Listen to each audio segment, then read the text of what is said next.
She is getting paid by the Liberal Party and then being presented as a non-partisan source to talk about the biggest issue of the day. And of course, she's saying the WE scandal isn't a big deal because she was paid how much money?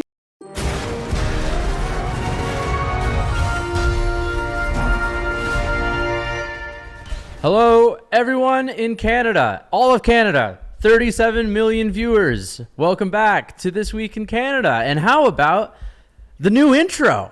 That's pretty good, right? I know there's a little bit of Toronto favoritism there with the CN Tower, but we got it's nice. I think it's great. And my name is Roberto Wakerel Cruz for the Post Millennial, and this is Nico Johnson joining me once again as my co-host, sidekick. Hello, everyone. It's so nice to be here. And let me tell you, if you like that intro, just wait until you see the things that come in the middle, the intersections. What are they called? Segues, we got transitions. We're really doing it here because this is episode 10. Yeah, we've finally realized, or the higher ups have realized that this is actually worth doing, and now we're actually committing a bit of time to it. So it's. I'm sure everyone will appreciate the nice changes, and this is a good episode to do it. And I know this is another nice week. It's not as batshit crazy as all the other ones have been. It's nice. The WE scandal that we've heard so much about for the last few weeks is kind of taking a little bit of a back seat, a little bit, not too much, but we have other topics this week. Specifically, let's get into our first topic, Nico. I know we're all excited to rip on the Canadian Broadcasting Company, otherwise known as the CBC. As a conservative, I don't try to hide that fact. I probably should. As a conservative, I feel quite romantic about sort of old institutions, archaic institutions, which are part of Canadian culture. But I mean, come on, how the hell have we not defunded in some way the CBC yet, or had some control? They've gone rogue. They're mental, and they need to be stopped. Quite frankly. Well, they do need to be stopped. Yeah. Yeah, and we've had irrefutable evidence of that fact this week, and perhaps you can go further into it. Yes. So as many of our viewers, I'm sure, will agree with us. Not everyone in Canada thinks this, but I'm sure our viewers will agree that the CBC is a bit of propaganda, They are kind of all over the place. They're like this big octopus that has its tentacles all over Canada, and they're in local news when they shouldn't be. We have places for CTV. And may I say, local news. They literally sued the Conservative Party in the middle of an election. And they thought, yeah, that's fine, whatever. That's not gonna affect our bias. It's not to say we have a stake in that. It's ridiculous. And what we found this week, because of a nice report, a big scoop from our friends at Blacklock's Reporter, one of the finest in Canada to do it. They mind Ottawa's business. Is that one of their pundits, who is her name right here is Amanda Alvaro. She works as the PR president for some firm, and she was a CBC pundit, and she received $16,000, almost $17,000 from the Department of Foreign Affairs from the Trudeau Liberals. She received $17,000, didn't mention it to the CBC, broke their ethics code, which is not allowed. Obviously, you need to make sure that there's no conflicts of interest. And another thing she received, cash again, of course, is the only thing that really gets people to do your dirty work, is a nice $24,997 contract to provide communications advice to Trudeau's Minister of Women. So, I mean, it's pretty obvious what's going on here. She's paid for. The WE scandal's going on. She goes on Power in Politics with colonoscopy, I think it's called. Anyway, she goes on that show, and this is what she said about the WE charity scandal. Obviously, because she received some money for them, she wasn't too critical. She said, some of the facts, unfortunately, don't lend themselves to the provocative nature of what we all like to describe as the WE scandal or WE controversy, said Alvaro. I think there's been a lot of innuendo, a lot of rumor, a lot of he said, she said about the WE charity. Yeah, you know what the he said, she said is? Under oath testimonies. Lady, it doesn't even make it's like. So anyway, you go ahead. What are your thoughts on this this new scoop? should be outraged by this because I'm paying for this circus. But I look at it and think this is just what the CBC does. Yeah. But what they managed to do here, it's bad. It's really, really bad. What's horrible? Not only have they violated their mandate, but they look like total hypocrites. The Liberal Party and just that cast of people I like to rally against, sort of metropolitan progressives, they accuse us of being conservative shields. May I say, I have never accepted any money from the Conservative Party to comment on this stuff, and never will. And then they have the courage, the audacity to call us biased when they're taking this, and it's remarkable. And they should face severe repercussions for that, because that is propaganda. She is getting paid by the Liberal Party and then being presented as a non-partisan source to talk about the biggest issue of the day. And of course she's saying the WE scandal isn't a big deal, because she was paid how much money? $16,000. So almost $17,000 for one contract, and then almost $25,000 for another contract. One for the Department of Foreign Affairs, and then one for Trudeau's Minister of Women. So, I mean, it's a lot of money. That's $41,000 for her pomp and circumstance PR firm. So who even knows? She's just dealing with like tweets or whatever, public relations. Terrible name for a PR firm. Pomp and circumstance. Pomp and circumstance PR. Yeah. I think the CBC has been corrupted by the fair agenda, to be honest. The head of the CBC is a Liberal woman. Rosemary Barton, who, as far as I'm aware, is just a succubus, and by all means demonic. God knows how she still has a job. She should, I think she should be ostracized to, Mexico or something. And Mexico is a lovely country. It is. She'd be very happy there. But the fact that she is still commentating on the news, despite the fact she sued the Conservative Party, despite the fact I was watching the election in 2019, she laughed when a Conservative MP lost her seat. This is someone's livelihood. No way. No way. Really? Yeah. And do you know the name of that? Because here's another thing we're doing on the podcast. Video clip right now. Boop. Bam. So thanks, James. So this is the thing. This reminds me of a lot of. This isn't really breaking news that the CBC is propaganda-y. And I recall one incident that happened. I think it was last year, 2019, with the not the WE scandal, the SNC Lavalin. Sorry, there's so many scandals that I can't keep my scandal straight. SNC Lavalin, when under testimony, when they're reading out documents of what was said behind closed doors, Katie Telford, the chief of staff to Justin Trudeau, said that if Jody Wilson-Raybould is nervous, we would come, of course, line up all kind of people to write op-eds saying that what she is doing is proper. And that's essentially to take blame off the Prime Minister from the Attorney General at the time, Jody Wilson-Raybould. So, there's incidents of these kind of. We get a little glimpse on the inside of how they do their corruption and how they're biased. They're biased. And like you said, we get accused of being biased. But it's nowhere near to what they're doing. I mean, come on. We don't have the budget to be biased. I've wished we were biased. But that was a shell. This goes into what we were talking about last week. And you look at Canada's establishment, and in particular, you look at the political establishment, and I don't just mean politicians, I mean the people who surround them. People like Gerald Butts, civil servants and political staffers. The connections they have to journalists is just so it's interwoven.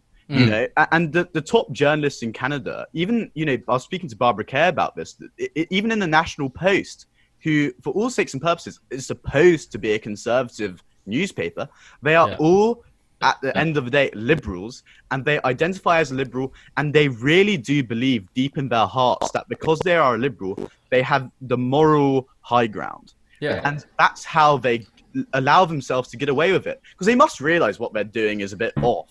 But if you really, really do believe that what you're doing is good and it's for the benefits of people, even if they don't understand it, then this is when you do see corruption. And it's a weird, perverse form of noblesse oblige.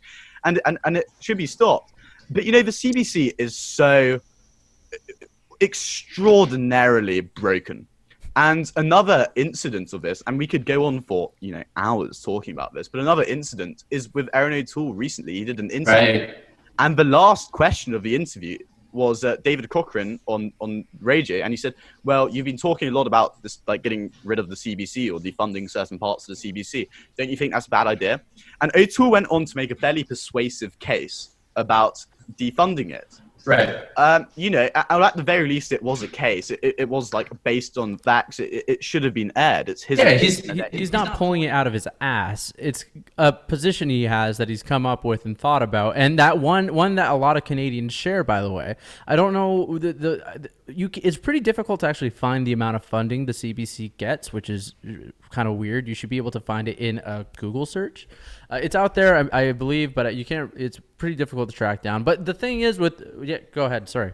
But guess what, Bob? Guess what? The only question in that 30-minute interview, the CBC's editors decided to come. Let me take a guess. Was it on his climate policy? No. What was it, Nico?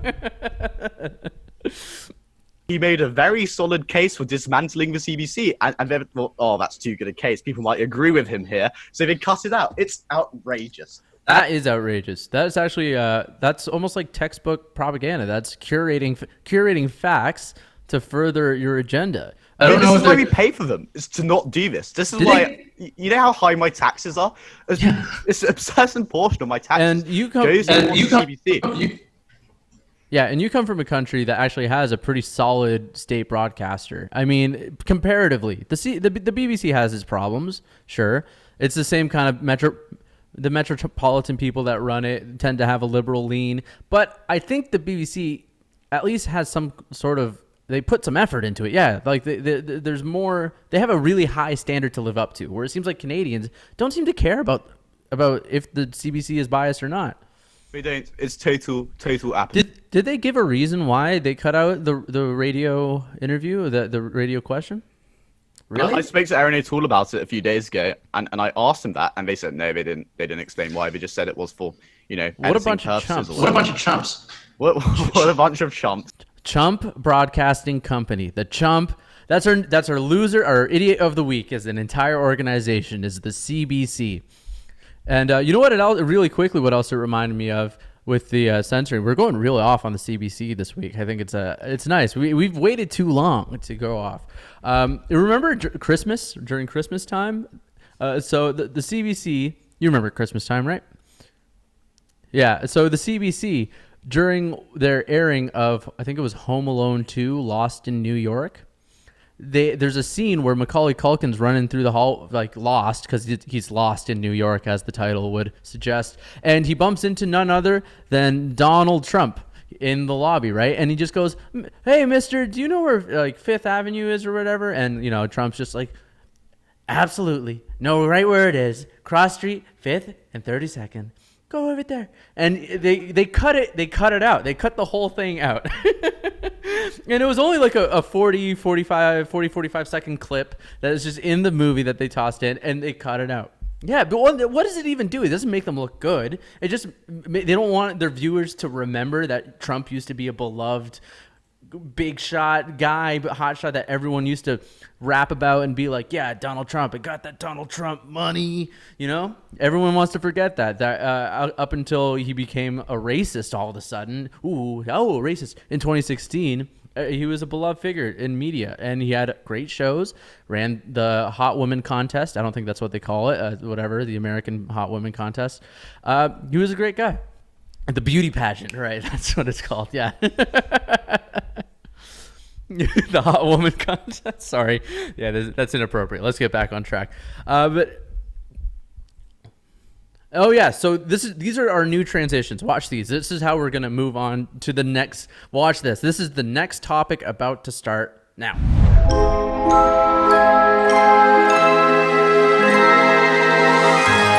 So Roberto, you had a rather interesting article this week.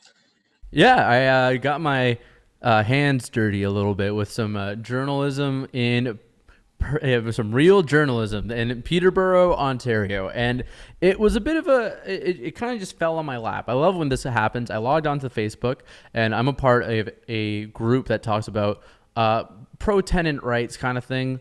That's what I wanted it to be, but it ended up being a bunch of communists talking about decapitating their landlords and posting Maoist memes and talking about, let 1,000 flowers bloom and all this.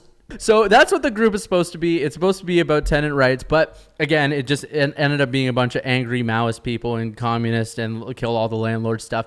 And one of the posts was this woman in Peterborough, Ontario, kind of a small city in Ontario, and what she did was she owns some property. She's a landlord, and she put a sign. We'll pull it up here. You can see it. And let me read it to you right now. I have it open. So it says, the sign on her property says, Sean Heffernan owes me 13 months rent, $16,250. Premier Doug Ford, please help Ontario landlords with tenants who refuse to pay rent. Signed, Liz Woozy. She even put her name at the bottom. And so what happened, because I ended up I got in contact with her. I sent her a Facebook message, and I spoke to her on the phone. And what happened is, as the sign would imply, that she let this guy, and I'm going to be a little critical of Liz here, she let this guy live in one of her buildings for 13 months. Well, no, she did. So admittedly, what she said to me on the phone was, I shouldn't be a landlord. I'm a bit of a sucker. And to be fair, it really does seem like that. So she let him move in July, I think, 2019. He moved in, paid first and last, which is what you have to do in Ontario. You pay first month and last month rent. Then next month, the guy's dad gets sick, and he's like, oh, my dad's sick. I can't pay rent. I don't know if I'm going to be living here for much longer. She just goes, okay, but, or maybe it was September rent. Either way, she lets him live there for the rent, the amount of time that his rent is due for, and then he doesn't pay rent again. She goes, what's going on? You haven't paid rent. I know you're working. This whole thing is kind of, you owe me a bunch of money. I'm paying for your utilities. I'm paying for your hot water, cold water, which I don't know, again, why she was doing that. And eventually he just rides it out. And so they hand him a form. I think it's called like a N1 form or a L1 form. And it's basically just saying, I'm kicking you out of the building. She gets told by the renters and whatever landlord kind of committee that they have a hearing in 6 months, which is a long time, from December when she filed it to July. So, yeah, she called the board, and the hearing was going to be in 6 months. Then March rolls around, and as we all remember in March, coronavirus happened, right? So because of the coronavirus, they canceled all the hearings. So all the hearings were totally shut down. They just started redoing them now over Zoom. So that's been, from December when she filed the thing, January, February, March, April, May, June, July, August. What is that, like 8 months? An additional 8 months. It's been over a year. So she's in a desperation. What she did was she put a little money into a sign to just kind of call out Sean Heffernan, who I will now remember his name forever if I ever meet a guy named Sean Heffernan. Wait, hold on. And oddly enough, I'm not going to say, through what channels, but I looked up Sean Heffernan on Facebook, and I found one that I had one mutual friend with on on Facebook. So, Sean Heffernan, if I ever see you, you better give Liz Woozy that $16,000. It's a lot of money, and it's a ton of money. I suppose if your father is sick, but isn't there free there's free healthcare in Canada, isn't there? How much money do you need to spend on healthcare? Well, I think what he was going for was like, oh, I got to move back, so I don't have a lot of expendable income. But that doesn't really make sense because, and okay, to be honest, I feel kind of bad for this lady, right? She was clearly desperate. She's not very good at being a landlord. I'm going to say, I talked to her on the phone. She said she was a sucker. She's owed $16,000, and this post went viral. She was getting a lot of mean comments from these kind of like, why would you do that to someone? If someone owed me $16,000, I would be so upset. And it may be perhaps ideologically you're very against rent, and fair enough, I'm sure you can make an argument for that. Sure. This is still some middle-class woman who lives in peaceful Ontario, who's probably in some way dependent on that money, or in any way, that $16,000 would probably change her life. Oh yeah, for sure. That's a lot of money.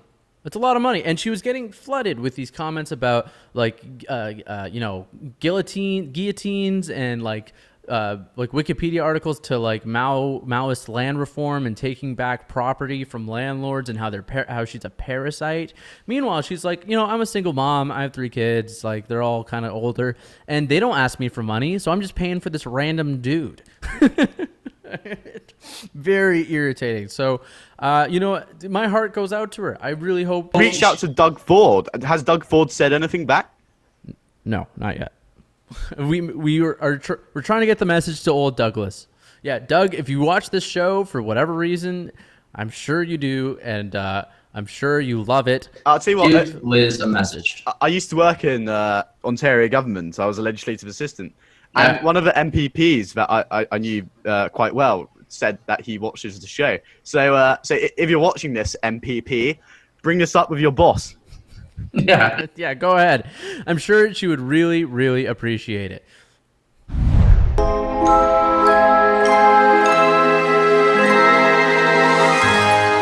All right, Nico. So that was another transition. Beautiful transition. Thank you, James, for those. Now, listen to this. Nico's got a big meatball of a story, and earlier we said that the We Charity was on the back burner, but that doesn't mean it's gone away, because there's been a new development, not as big of a, it's not as explosive, but it does just add, like I said, reveals another layer of that 7-layer burrito dip of corruption in the Trudeau government. So go ahead and explain this one. It was a real meatball. It had basil, it had, parmesan. It was a meatball, and it was one of those courses where you could just have one meatball instead of it was a big American Italian meatball, just a big Mamma Mia. Go ahead. Yeah. It's not, obviously I'm not going to bring down the Trudeau government single-handedly as much as I would like to. But it is revealing in a way. And essentially what the story is that the We Charity, who you all know and love, how the civil service said that the We Charity were the only people who could do this in Canada, the only organization? Well, it turns out the We Charity couldn't do it because they're unilingual. So they don't speak French. As you may remember, 9 million people in this country, or 8 million people, happen to speak French. Oh my God. So the issue is, the We Charity thought, well, hold on, guys, we just got $1 billion, and we don't know what to do with this, the 30% of the population.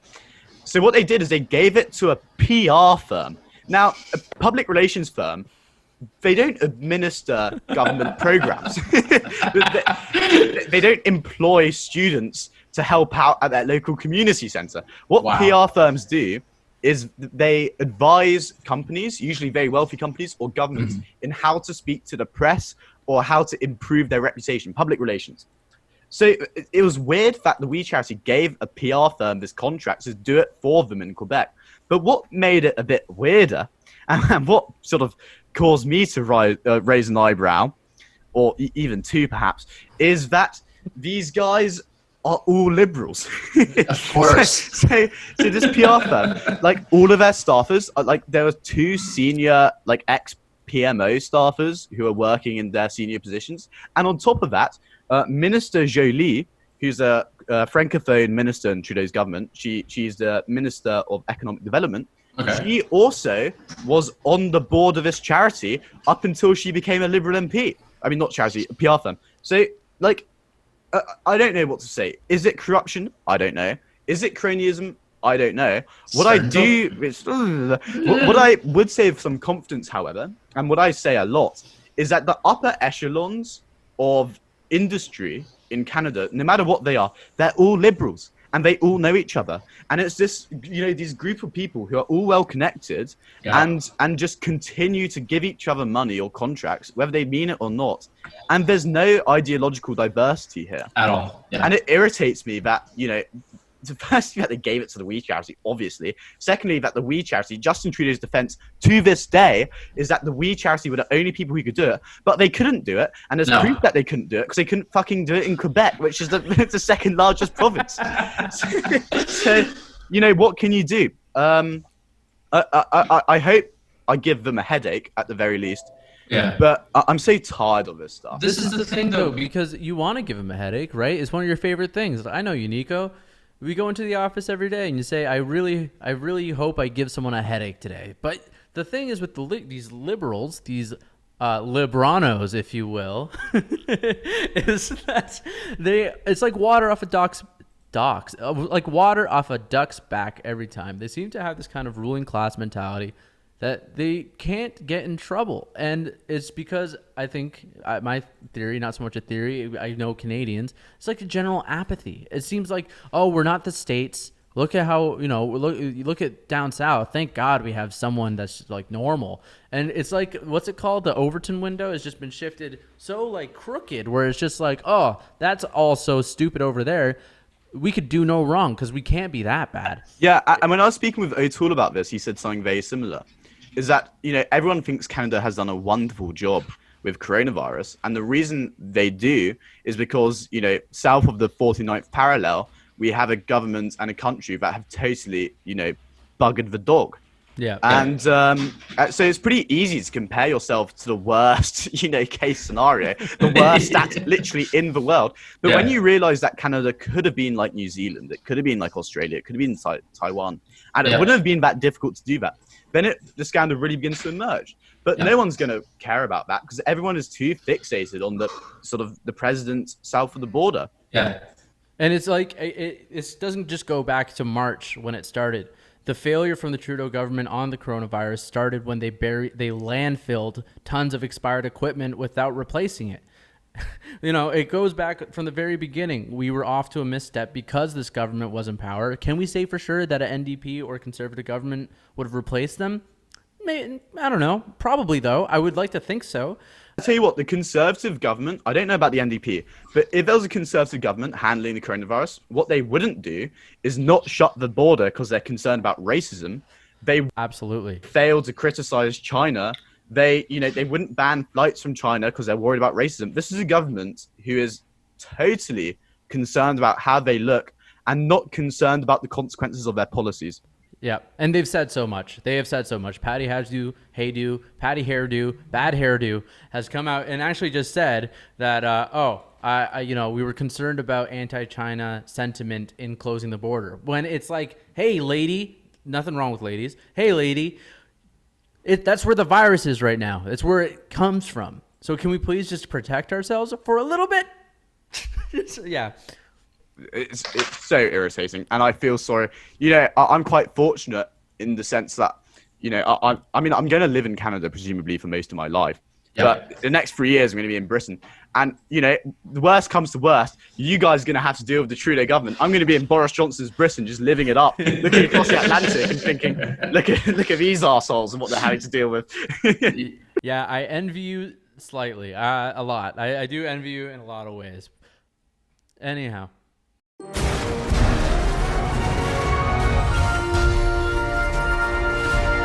All right. Thank you for joining episode 10 of the new and improved This Week in Canada. Nico, how did you think that went? I loved it. Thank you so much for, viewing us yet again, spending your, busy Wednesday morning or afternoon on us. I know there's better things you could be doing, so I do appreciate it. The show comes out on Fridays. Yeah. Oh, yeah. Good point. And remember to tell us what else you want to see. We could have other, transitions. Perhaps Pierre Poilievre could have these sort of laser beams coming out of his eyes. That was my suggestion. What do you want to see? There's so many options. The possibilities are endless on the new and improved show. The last couple shows have done really well. So here's a challenge to our viewers. All right, you give this video a like. If we get 712 likes, I will shave my mustache. Yeah. Okay, make it 1,000. 1,000 likes. If we get 1,000 likes on... What? That your personality is that mustache. If you shave it off, then there's no incentive. It's like punishing you. If we get this amount of clicks, I'm going to hit you hard. 1,500 likes. I'm going to shave my mustache. Make sure you give it a like. And also, just really quickly before we sign out, we want our prayers, our thoughts to the Peterson family of Jordan Peterson. His family has, not his family, he has coronavirus. Jordan Peterson has coronavirus, so our thoughts are with him. Also, really quickly, I want to say the Blue Jays, they're going to do well tonight. They're going to beat the Braves. I can't tell the future, but let's go, Jays. Nico, you want to add anything? Yeah, no, I hope the Jays do well. All right, sweet. Well, thanks for watching. Have a good week. See ya next week on episode 11. Bye. Wonderful.